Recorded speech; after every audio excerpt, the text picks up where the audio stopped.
Bible ఎత్తి పట్టుకొని Bible పళ్ళు పాడుకుందాం. గ్రంథవాగ్దనంబులన్నీ నావే, ప్రతి అధ్యాయము వరుస వచనము,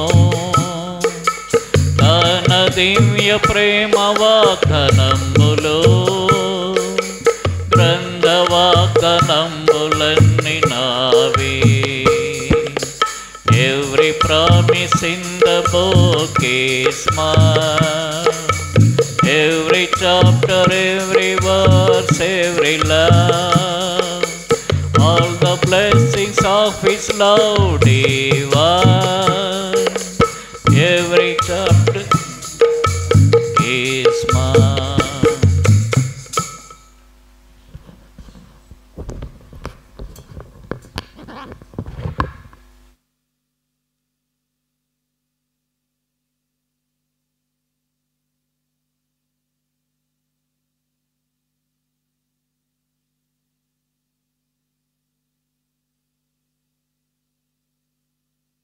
పాలు పంపులు పొందే ముందుగా కొన్ని మాటలు చదువుకుందాం. కొరింథీయులకు రాసిన మొదటి పత్రిక 11వ అధ్యాయం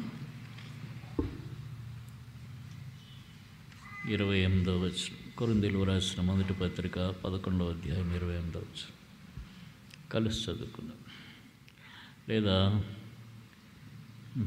26, 27, 28 వచనాలు కలిసి చదువుకుందాం. 26, 27, 28. మీరు ఈ రొట్టెను తిని పాత్రలను త్రాగినప్పుడు ఇలా ప్రభు వచ్చే వరకు ఆయన మరణము ప్రచురించదు.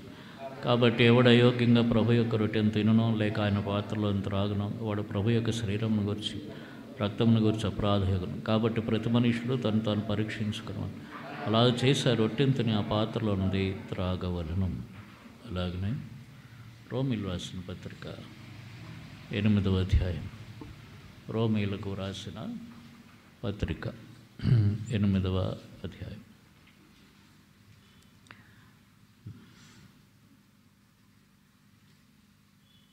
5వ వచనం నుంచి 11 వరకు లేదా 13 వరకు మార్చి చదువుకున్నాం. శరీరానుసారులు శరీర విషయముల మీద మనస్సునంతరు, ఆత్మానుసారులు ఆత్మ విషయముల మీద మనస్సునంతరు. శరీరానుసారమైన మనస్సు మరణము, ఆత్మానుసారమైన మనస్సు జీవమును సమాధానమై ఉన్నది.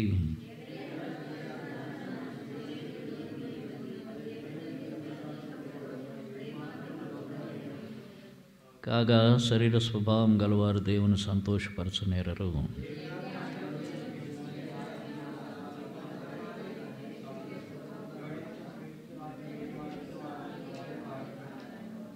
క్రీస్తు మీలో ఉన్న ఎడల మీ శరీరం పాప విషయమై మృతమైనదిగాను, మీ ఆత్మ నీతి విషయమై జీవం కలిగి ఉన్నది.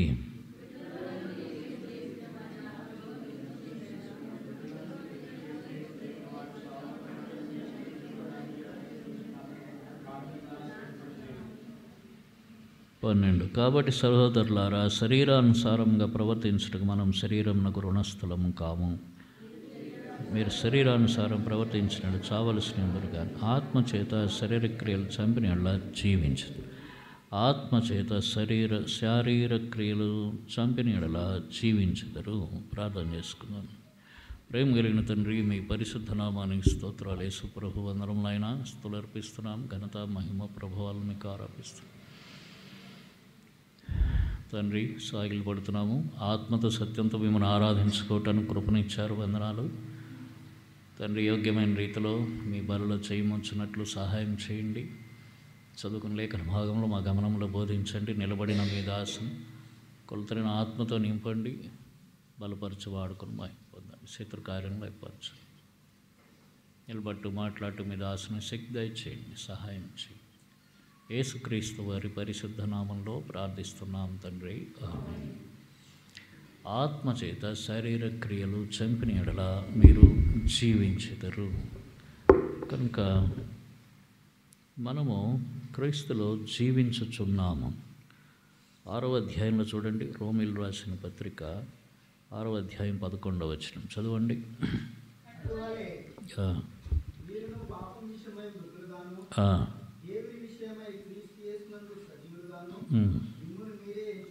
కనుక మనము సజీవులం. ఎందులో సజీవులం? క్రీస్తు యేసునందు దేవుని విషయమై సజీవులంగా ఉన్నాం. ఇప్పుడు జీవించుచున్నాం. జీవిస్తున్న మనము ఎట్లా జీవించాలంటాడు 13వ వచనంలో, రోమ 8:13. మీరు శరీరానుసారంగా ప్రవర్తించినట్లా చావలసి వారై ఉందురు. కాబట్టి మనం జీవించేవారు మరల చనిపోకూడదు.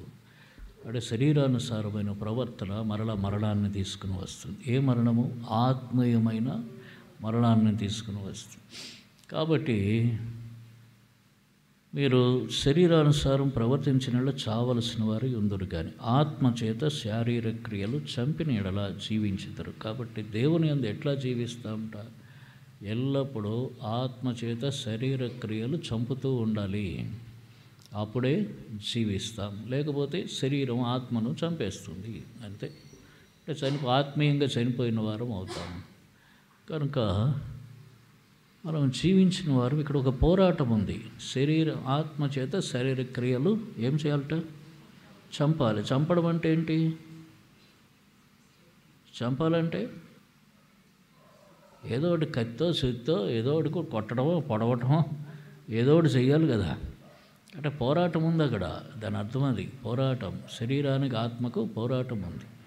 పోరాటంలో ఆత్మ గెలిస్తే మనం సజీవులం, పోరాటంలో ఆత్మ ఓడిపోతే మనం నిర్జీవులం. అందుకనే ప్రకటన గ్రంథం 3వ అధ్యాయంలో ఏం చెప్పాడు? సార్దీస్ సంఘంతో, జీవించుచున్నావన్న పేరు మాత్రం ఉన్నది కానీ నీవు మృతుడవే. చూడండి, ప్రకటన గ్రంథం 3వ అధ్యాయం 1వ వచనం.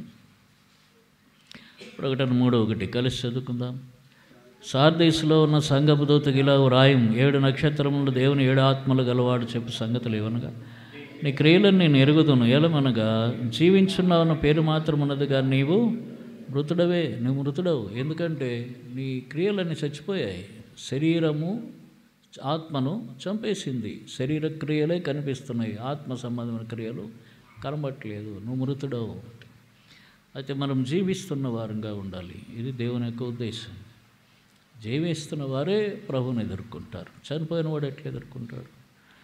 కనుక ఉండాలంటే పోరాటంలో, ఇదొక పోరాటం. పోరాటంలో గెలవాలి. ఎట్లా? ఇక్కడ చూడండి, ఆదికాండం 40వ అధ్యాయంలో, ఆదికాండం 40వ అధ్యాయం మనం అర్థం చేసుకోవటానికి ఇక్కడ ఒక ఉదాహరణగా మనకు కనిపిస్తుంది. ఫరోకి కల వచ్చింది. ఆ కలలో ఏమైందట చూడండి. ఆదికాండం 41వ అధ్యాయం, ఆదికాండం 41వ అధ్యాయం 15వ వచనం నుంచి. ఫరో యోసేపుతో, నేను కల కంటిని, దాని భావమును తెలుపగలవారు ఎవరు లేరు. నీవు కళ్ళను విన్న ఎడల దాని భావం తెలుపగలవని నిన్ను గూర్చి వింటినతో చెప్పినందున యోసేపు, అది నా వలన కాదు, దేవుడే ఫరోకు క్షేమకరమైన ఉత్తరం ఇచ్చునని ఫరోతో చెప్పాను. చదవండి ఎవరన్నా అక్కడి నుంచి.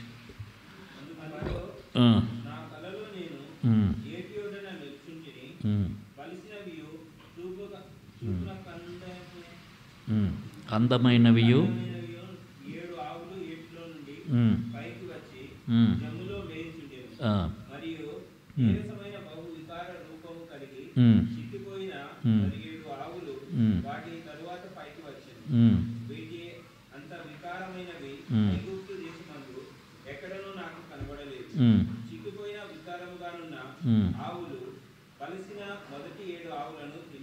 చాలు. అవి వాటి కడుపులో పడిన కానీ అవి కడుపులో పడినట్టు కనబడలేదు. మొదట ఉండినట్లే అవి చూపునకు వికారముగా ఉండేను. అంతలో నేను మేలుకొంటి. తర్వాత ఇంకొక కళ ఉంది. ఏమిటంటే, నేను చూడగా పుష్టి 7 మంచి వెన్నులు ఒక్కదంటను పుట్టెను. తూర్పు గాల్చే చెడిపోయిన 7 ఎండిన 7 వెన్నులు, పీల వెన్నులు వాటి తర్వాత మొలిచెను. ఈ పీల వెన్నులు మంచి వెన్నులు మృంగివేసి 2 అన్నాడు. ఈ వెన్నులు మింగివేసాయి, వెన్నులను వదిలేద్దాం. ఆవులను తీసుకుంది. మొదటి 7 ఆవులు ఎటువంటి ఆవులట? బలిసిన, ఏమని అన్నాడు అక్కడ? బలిసినవియు చూపునకు అందమైనవియు 7 ఆవులు ఏట్లో నుండి పైకి వచ్చి జమ్ములో మేయిచుండెను. అవి బలిసినవి, అందమైనవి. ఆవులంటే పాలు కూడా ఇస్తాయి అన్నమాట. బలిసి ఉన్నాయి, ఆరోగ్యంగా ఉన్నాయి. అవి 7 ఆవులు. వాటి వెనకనేమో చేయట? నీరసమైన బహువికార రూపము కలిగి చిక్కిపోయిన మరి 7 ఆవులు వాటి తర్వాత పైకి వచ్చాయి. వీటి అంత వికారమైనవి ఐగుప్తు దేశం అంతా ఎక్కడ కనబడలేదు. ఐగుప్తు దేశం అంతట్లో అంత వికారమైన ఆవులు అంతవరకు ఆయన ఫరో చూడలేదు. అంటే అంత వికారమైన ఆవులు వచ్చి, ఈ అంత వికారమైన ఆవులు ఏం చేస్తున్నాయట, బలిసిన ఆవులను ఏం చేస్తాయి, చిక్కిపోయి వికారంగా ఉన్న ఆవులు బలిసిన మొదటి 7 ఆవులను తినివేసాయిట. ఇది ఎట్లా జరుగుతుంది అసలు? ఇప్పుడు బలిసిన ఆవు ఒక పోటు పొడిస్తే చిక్కిపోయిన వికారమైన ఆవు ఏమవుద్ది, వాడు పడిపోతుంది, చచ్చిపోతుంది. ఈ ఆవులన్నీ కలిసి 7 ఆవులని పొడిచి ఐగుప్తు అవతలకు తోలేయచ్చు, కానీ అవి చేయలేకపోయాయి. రెండోది, పారిపోవచ్చు కదా, అంతేనా? అవి తినడానికి వచ్చాయి, వీటికి చేత కాదు, మనలాగా యుద్ధం రాదు అనుకున్నాం. కొంతమందికి ఒళ్ళు ఉంటుంది, నాలాగా పొడిచేది గుద్దేది తన్నేది చేత కాదు. అప్పుడు ఏం చేయాలా? పారిపోవాలి. ఈ ఆవులు పారిపోవాలి కదా, అటు పారిపోవడం లేదు, ఇటు పొడవడం లేదు. ఏమైపోయాయి? ఆ బక్క చిక్కిన ఆవుల నోట్లో పడిపోయాయి. అవి తింటుంటే ఇక గమ్మన ఇంకా తిను అని ఊరుకున్నట్టు మొత్తం తినేసిన తర్వాత ఆ బక్క చిక్కిన ఆవులు అవి ఎట్లున్నాయట, వికారమైన ఆవులు, కడుపులోకి పోతే ఏం కనబడలేదుట, అంటే ఇంకా తినటానికి రెడీ. అంటే అవి ఎట్లా ఉన్నాయి, ఇంకా తింటాయి. కావాలంటే మరో 7 బలిసిన ఆవులు దొరికితే వాటిని కూడా తినేస్తాయి. అవి అట్లా ఉన్నాయి. కాబట్టి ఈ ఆవులు, బలిసిన ఆవులు, ఇది ఆత్మ సంబంధమైనటువంటి జీవితం. ఎండిన ఈ బక్క సిక్కిన వికారమైన ఆవులు, ఇది శరీరం. ఇదేం చేసింది? ఈ శరీరము ఈ ఆత్మను మింగేసింది. శరీరానికి ఎంత మింగినా సరే దానికి ఏం కనబడదు, ఇంకా కావాలంటే మింగుతుంది. ఈరోజు నీ ఆత్మీయత అంతా మింగేస్తుంది, రేపు కూడా మింగటానికి ఆ శరీరం సిద్ధంగానే ఉంది. ఇంకా రేపటిది మింగదులే అమ్మ, పర్వాలేదు అనుకోవటానికి లేదు. కాబట్టి ఈ ఆవులు ఏం చేసి ఉండాలి? ఎదురు తిరిగి ఉండాలి. చేయలేదు. ఎదురు తిరిగి ఉంటే అవి మింగలిగి ఉండేవి కాదు. అవి ఆవులు వాటికి అప్పగించేసుకున్నాయి తినటానికి, కాబట్టి తినేసాయి. ఏవి? బక్క చిక్కిన వికారమైన ఆవులు, పుష్టిగల ఆవులను తినేసి, బలిసిన ఆవులు తినేసి. అలాగే రెండు వివిధమైన విషయాలు చూడండి. సమూయేలు గ్రంథము 25, మొదటి గ్రంథం 25వ అధ్యాయంలో ఇక్కడ అబిగయిలు దావీదుతో అంటుంది. దావీదుతో అంటూ చూడండి,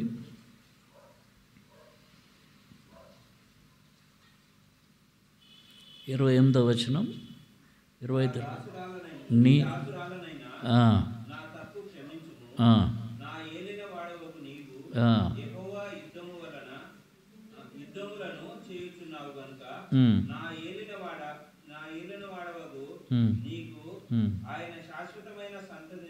ఎట్లా కనబడ్డట్టు దావీదు అబిగయలకు?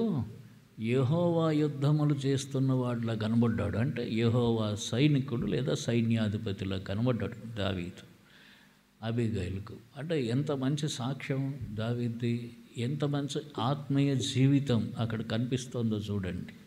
అబిగయలు ఒప్పుకుంటుంది ఈ మాట. తర్వాత 29వ అధ్యాయంలో 8, 9 వచనాలు చదవండి.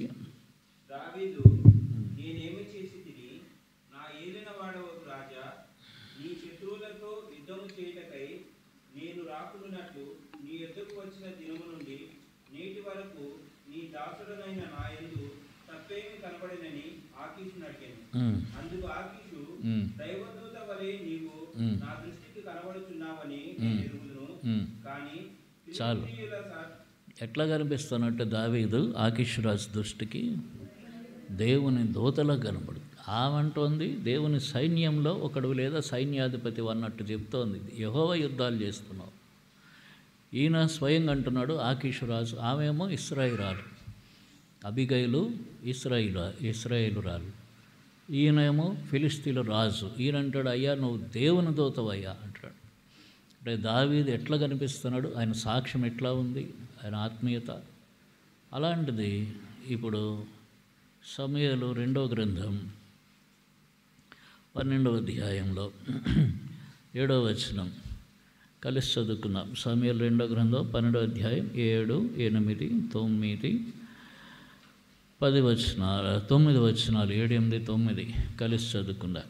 నాతాను దావీదును చూచి, ఆ మనుష్యుడు నీవే, ఇశ్రాయేలీయుల దేవుడని యెహోవా సెలవిచ్చింది ఏమనగా, ఇశ్రాయేలీయుల మీద నేను నిన్ను రాజుగా పట్టాభిషేకం చేసి సౌలు చేతిలో నిన్ను విడిపించి నీ యజమాని నగరు నీకు అనుగ్రహించి నీ యజమానుని స్త్రీలను నీకు అవుట చేర్చి ఇశ్రాయేల్ వారిని యూదా వారిని నీకు అప్పగించుతుని ఈ చాలదని నీవు అనుకుని ఎడల నేను మరీ ఎక్కువగా నీకు ఇచ్చి ఉందును. నీవు యెహోవా మాటను తృణీకరించి ఆయన దృష్టి చెడుతనం చేస్తేవేమి, హిత్తీయుడగు ఊరియాను కత్తి చేసి చంపించి అతని భార్య నీకు భార్య అగినట్లుగా నీవు పట్టుకొని ఉన్నావు. అమోరీల చేత నీవు అతను చంపించితివి కదా. ఇప్పుడేం చేశాడు దావీదు? ఆ బెత్షెబాను చూశాడు 11వ అధ్యాయంలో.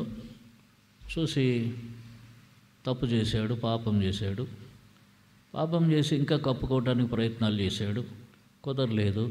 బెత్షెబా భర్త ఊరియాను ఏం చేశాడు? చంపించాడు. అంటే ఒకటి జారత్వం చేశాడు, బెత్షెబా భార్యతో జారత్వం చేశాడు. రెండవది ఊరియాను హత్య చేసి ఏమయ్యాడు? నరహంతకుడయ్యాడు, వ్యభిచారయ్యాడు, నరహంతకుడయ్యాడు. అందుకనే అక్కడ 15వ అధ్యాయంలో చూడండి,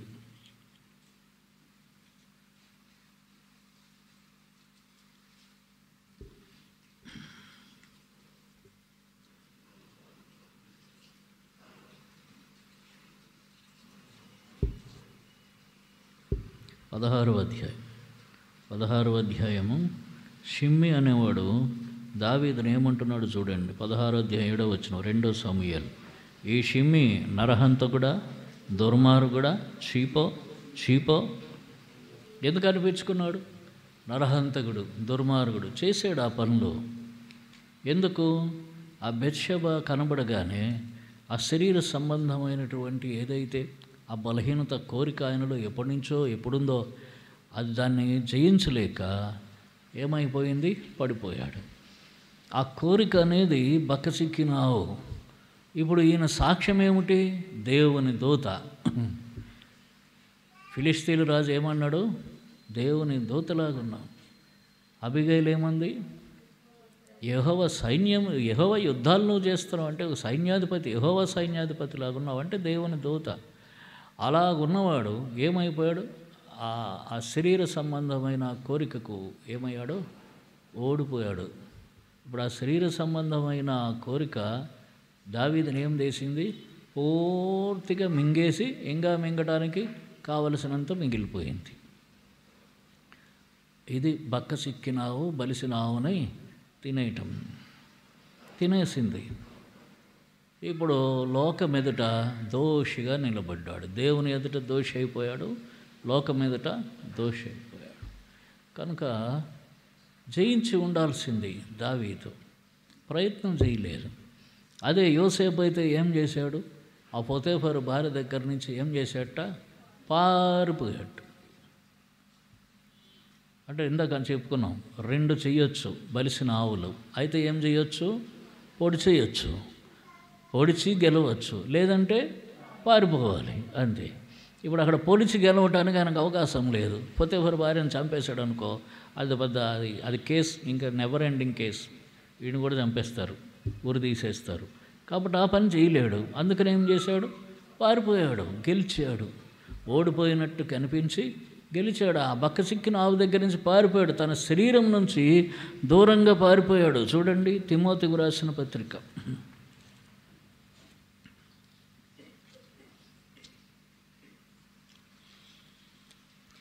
తిమోతికి రాసిన పత్రిక 2వ పత్రిక 2వ అధ్యాయము 22వ వచనం. 2వ పత్రిక 2వ అధ్యాయం 22వ వచనం.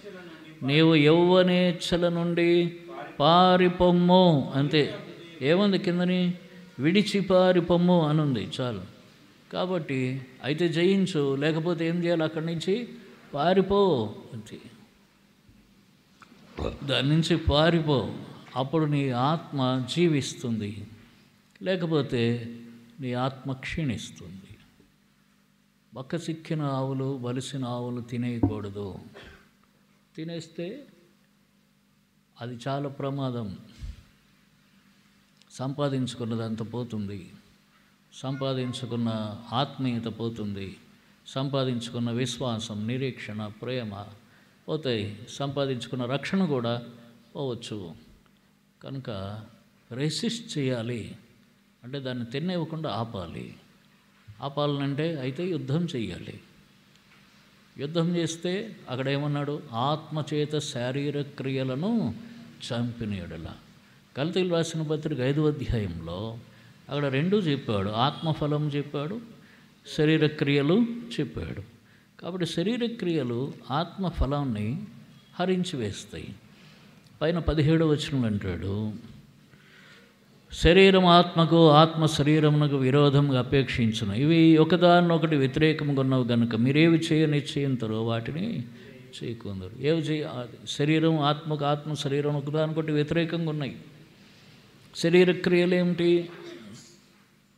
చూడండి. శరీర కార్యములు 19 నుంచి స్పష్టమై ఉన్నవి. అవేవనగా జారత్వము, అపవిత్రత, కాముకత్వం, విగ్రహారాధన, అభిచారం, ద్వేషం, కలహం, మత్సరం, క్రోధం, కక్షలు, భేదములు, విమతములు, అసూయలు, మత్తతులు, అల్లరితో కూడిన ఆటపాట్లు మొదలైనవి. అంటే ఇంకా చాలా ఉన్నాయి. మొదలైనవి.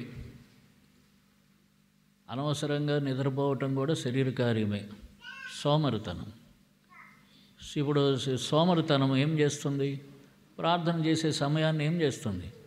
హాంఫట్ అంటే మింగేస్తుంది అంతే. సోమరితనం ఏం చేస్తుంది? నిద్ర ప్రార్థన చేసే సమయాన్ని మింగేస్తుంది. కాబట్టి అట్లాగన మితిమీరిన దురాశ ఏం చేస్తుంది?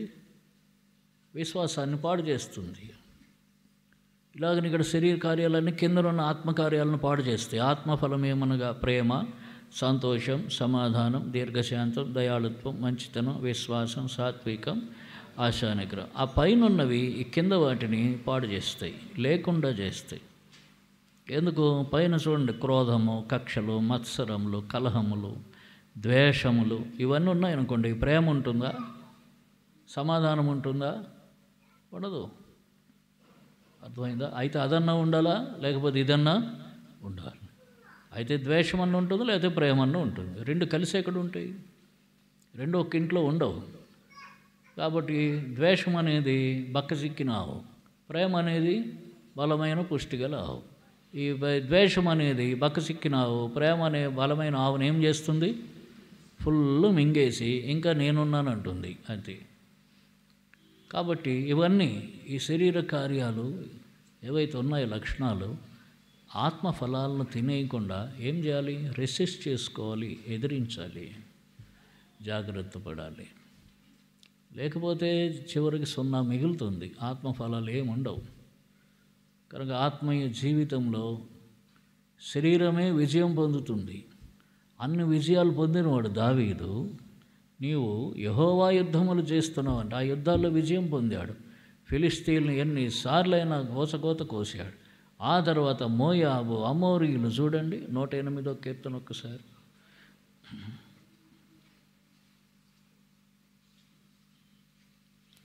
108వ కీర్తన ఏమంటాడు అక్కడ? 8వ వచనం నుంచి, గిలాదు నాది, మనషే నాది, ఎఫ్రాయిం నాకు శిరస్త్రాణం, యూదా నా రాజదండం. 9, మోయాబు నేను కాళ్ళు కడుక్కొను పళ్ళెం, ఎదోం మీదికి నా చెప్పు విసిరివేస్తా. ఫిలిస్తీను బట్టి జయోత్సవం చేసి ఉన్నాను, ఎదోములోనికి నన్ను ఎవడు నడిపించును? కాబట్టి ఎన్ని చెప్తున్నాడు? గిలాదైనా, మనషైనా, ఎఫ్రాయిం అయినా, మోయాబైనా, ఎదోమైనా, ఫిలిస్తీ అయినా ఏదైనా సరే నాది అంటాడు. చెప్పు విసిరేస్తాడట ఫిలిస్తీన్ మీద. నా కాళ్ళు కడుక్కుని పళ్ళెమన్నాడు. ఎవరిని? మోయాబును. ఇంత జయించినవాడు. ఇదంతా ఏమిటి? జయం. దేని మీద అంటే శరీర సంబంధంగా విజయం ఉంది. ఇన్ని జయించినవాడు తన సొంత శరీరాన్ని, దాని కోరికను జయించలేక పడిపోయాడు. ఆఖరికి ఎక్కడికి వచ్చాడు? ప్రభువా, నేను తల్లి గర్భంలో నుండే నేను పాపంలో పుట్టినవాడును, నా తల్లి పాపమునందే నన్ను గర్భం ధరించిన అక్కడికి రాసుకోవడానికి వచ్చాడు. అర్థమైందా? కాబట్టి లోకాన్ని జయించినవాడు, శత్రువుని జయించినవాడు, తాను జయించుకోలేకపోయాడు, స్వయాన్ని జయించలేకపోయాడు, శరీరాన్ని జయించలేకపోయాడు. దాన్ని జయించాలి. జయించాలంటే ప్రభువుకు అప్పగించుకోవాలి. అక్కడ గలతీయులకు రాసిన పత్రిక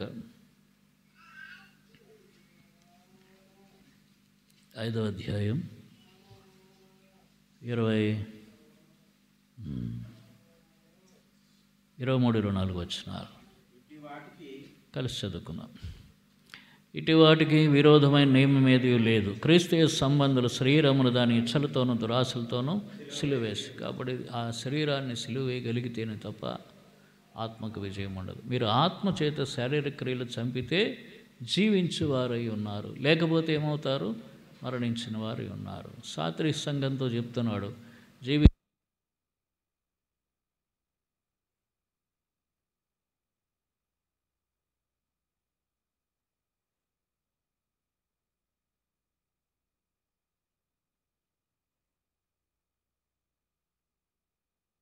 జాగ్రత్త పడాలి. ఎక్కడ శరీరం జయిస్తోందో ఆ విషయాన్ని ప్రభు దగ్గర ఒప్పుకోవాలి.